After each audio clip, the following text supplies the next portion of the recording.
शिवनिका संस्थानाच्या नंबर 2 पदावर असलेले जितेंद्र शेळके यांचं काल निधन झालं. त्यांचा जो ऍक्सिडेंट झाला यात मला 2 गोष्टी महत्वाच्या मला मांडायच्या आहेत, कारण माझ्या मनात ती शंका आहे. मुद्दा नंबर 1 की समृद्धी महामार्गासारख्या एक्सप्रेस वेवर कधीही कोणी 120च्या स्पीडनी सर्व्हिस लेनमध्ये गाडी चालवत नाही. ती गाडी सरळ सरळ येऊन जर एखाद्या ट्रकला रॅम झाली असेल किंवा ती पार्क्ड असताना ट्रक जर मागे येऊन त्यांनी रॅम केलं असेल तरच हे शक्य आहे. कारण ती गाडी जर मधल्या लेनमध्ये असली आणि त्याचा कंट्रोल गेला असता आणि ती वळली असती तर ती तिरकी असती.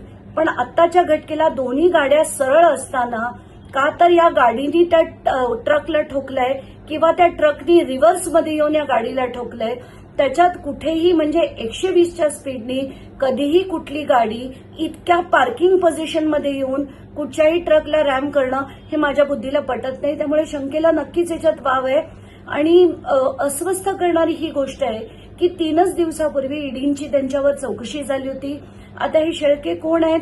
नंबर 2च्या पदावर आहेत. त्यांच्या खाली कल्पना खरात आहेत, त्यांच्या खाली रुपाली चाकणकर आहेत. याचा अर्थ त्यांना शिवनिका संस्थानाच्या अनेक गोष्टी, अनेक व्यवहार माहिती असतील.